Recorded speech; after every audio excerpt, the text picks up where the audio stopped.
विधानसभा चुनाव के शोर के साथ साथ उत्तर प्रदेश में होने वाले उपचुनाव का जोर भी नजर आ रहा है। इस बीच उत्तर प्रदेश के मुख्यमंत्री योगी आदित्यनाथ लगातार चुनाव प्रचार के लिए मैदान में डटे हुए हैं। वहीं आज यूपी के मुख्यमंत्री योगी आदित्यनाथ ने प्रयागराज के फूलपुर विधानसभा सीट पर चुनाव प्रचार किया, जहां मुख्यमंत्री योगी आदित्यनाथ समाजवादी पार्टी पर निशाना साधते हुए नजर आए। मुख्यमंत्री योगी ने अपने संबोधन के दौरान क्या कहा, ये आपको आगे बताएंगे, लेकिन उससे पहले आपको दिखाते हैं कि फूलपुर सीट पर मुकाबला किनके बीच में है। कहा जा सकता है कि यहां युवा बनाम अनुभव की जो लड़ाई है वो हो रही है। दीपक पटेल बीजेपी से हैं और मुस्तबा सिद्दीकी समाजवादी पार्टी के उम्मीदवार हैं। अब बीजेपी के टिकट पर जो दीपक पटेल हैं वो चुनाव लड़ रहे हैं, जो पूर्व सांसद केशरी देवी पटेल के बेटे हैं, और उनका पहला चुनाव है ये, जबकि समाजवादी पार्टी से मुस्तबा सिद्दीकी चुनाव मैदान में है, जो उम्र और राजनीति दोनों में उनके सुपर सीनियर हैं।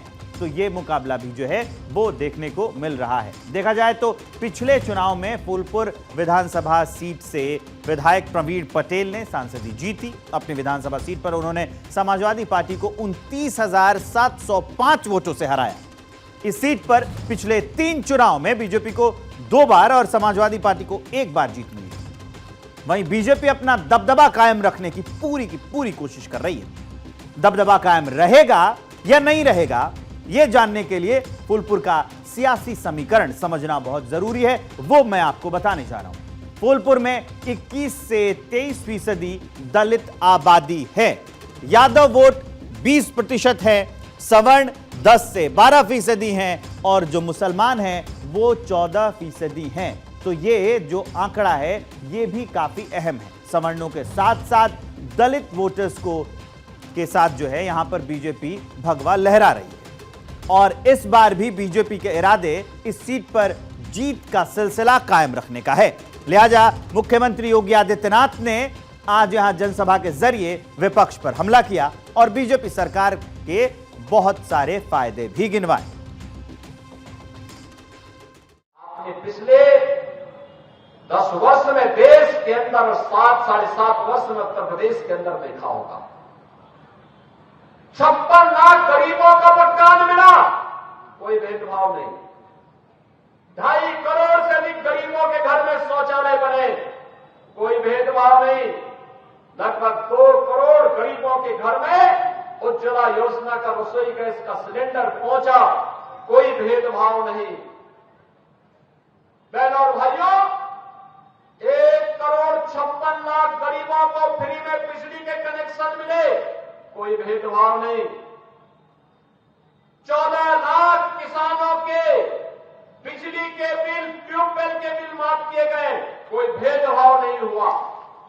1 करोड़ परिवारों को उत्तर प्रदेश में वृद्धावस्था पेंशन, निराश्रित महिला पेंशन और दिव्यांगजन पेंशन में 12,000 रुपये महीने साल का दिया जा रहा है, कोई भेदभाव नहीं हुआ। कन्या सुमंगला योजना में कोई भेदभाव नहीं हुआ। सामूहिक विवाह योजना में कोई भेदभाव किसी बेटी के साथ नहीं हुआ, क्योंकि हमारा तो कहना है कि बेटी सबकी बेटी होती है।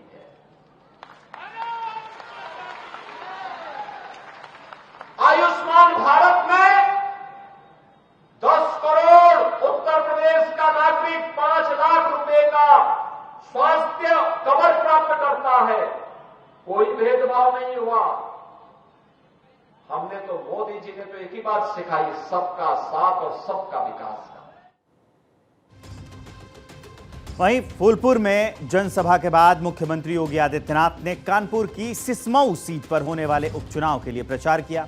इस दौरान सीसामऊ में मुख्यमंत्री योगी आदित्यनाथ ने एक विशाल रोड शो किया, जहां बड़ी तादाद में भीड़ नजर आई। बीजेपी का फोकस सीसामऊ विधानसभा सीट पर इसलिए भी है क्योंकि यहां बीजेपी को लंबे वक्त से जीत नहीं मिली है, जबकि आगजनी मामले में इरफान सोलंकी को सजा होने के बाद खाली हुई सीट पर समाजवादी पार्टी ने इरफान सोलंकी की पत्नी नसीम सोलंकी को टिकट दिया है। ऐसे में बीजेपी ये मौका जरूर देख रही है कि इरफान के खिलाफ सियासी हवा तैयार करके उनकी पत्नी की दावेदारी को कमजोर किया जा सके। इस सीट पर बीजेपी और समाजवादी पार्टी की दावेदारी की बात करें तो वो भी मैं आपको बता देता हूं। बीजेपी ने अपने मजबूत नेता सुरेश अवस्थी को मैदान में उतारा है, तो दूसरी तरफ समाजवादी पार्टी सीसामऊ से नसीम सोलंकी को टिकट देकर जो है वो अपना दांव खेल रही है, अपने किस्मत आजमा रही है।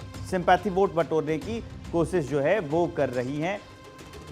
बीजेपी के सुरेश अवस्थी ग्राउंड से जुड़े हुए नेता माने जाते हैं, लेकिन नसीम सोलंकी की दावेदारी कितनी मजबूत है ये समझने के लिए सीसामऊ का जातीय समीकरण भी आपको समझना होगा, वो मैं अब आपको बताने जा रहा हूं। सीसामऊ में करीब 45% मुस्लिम वोटर्स हैं, जिनके हाथ में सत्ता की चाबी है, सबसे ज्यादा मुस्लिम वोटर्स हैं।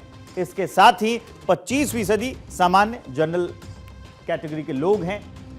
एसटी जो है वो 16% है और बाकी अन्य जो मतदाता हैं वो 14% हैं। मुस्लिम वोटर्स की बड़ी संख्या की वजह से सीसामऊ सीट पर समाजवादी पार्टी की दावेदारी मजबूत मानी जाती है। 2012 से 2022 तक सीसामऊ सीट पर इरफान सोलंकी ने 3 बार जीत दर्ज की।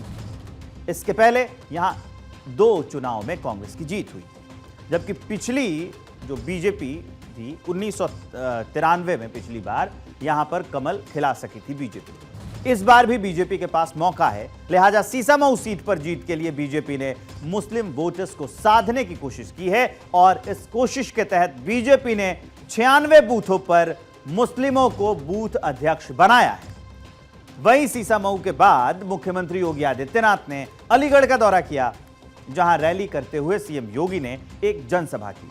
यहां उन्होंने उत्तर प्रदेश की कानून व्यवस्था का जिक्र करते हुए विपक्ष पर निशाना साधा।